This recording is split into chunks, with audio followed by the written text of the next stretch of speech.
A systematic campaign to dismantle monuments dedicated to the victims of political repressions has been launched in Russia after the outbreak of full-scale war in Ukraine. Memorial plaques with their names and stories are disappearing from the walls of houses where victims of the Soviet regime lived. Only faceless rectangular prints remain on the facades.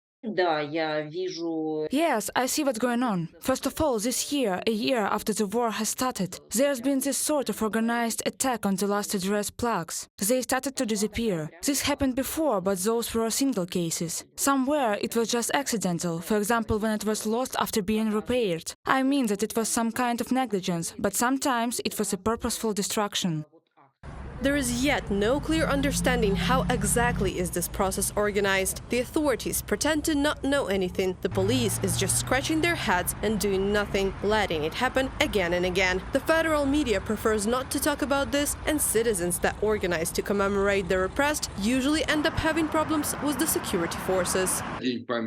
In many cities in Russia, these commemorations, reading out the names of the dead, are prohibited on the day of remembrance of the victims of political repressions. In others, like in Kazan, people who came to the place where they commemorated the dead were summoned to come to the police for a conversation. In Moscow, the square was cordoned off, and only some people, mostly diplomats, were allowed in small groups.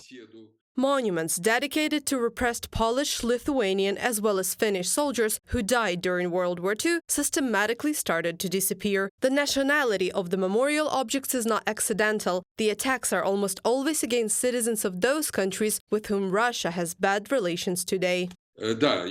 Yes, we should also mention one interesting point, which may be less noticeable. In information sources, for example, Russian Wikipedia, references to the fact that a person was a victim of political repression or died as a result of political repression are removed. The year of death is indicated, but no more than that.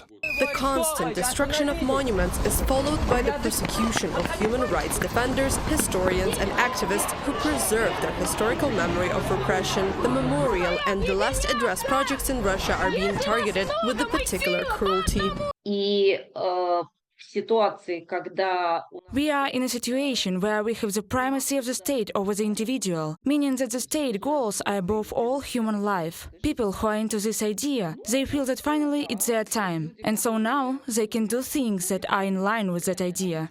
Experts believe that attempts of erasing the memory about the repressed is not accidental and takes place with the approval of the Kremlin, which itself launched large-scale repressions in Russia. The current authorities are professional successors of Bolshevik murderers and Soviet Chekists. There are hundreds of political prisoners in Russian jails, thousands of political immigrants that left the country, and tens of thousands of politically motivated cases that are being tried in courts. This is the merit of Putin's regime, which seems to be trying to catch up with Stalin in terms of repression. Reported by Anastasia Tarnavska, Vasyl Panasiuk, UATV News.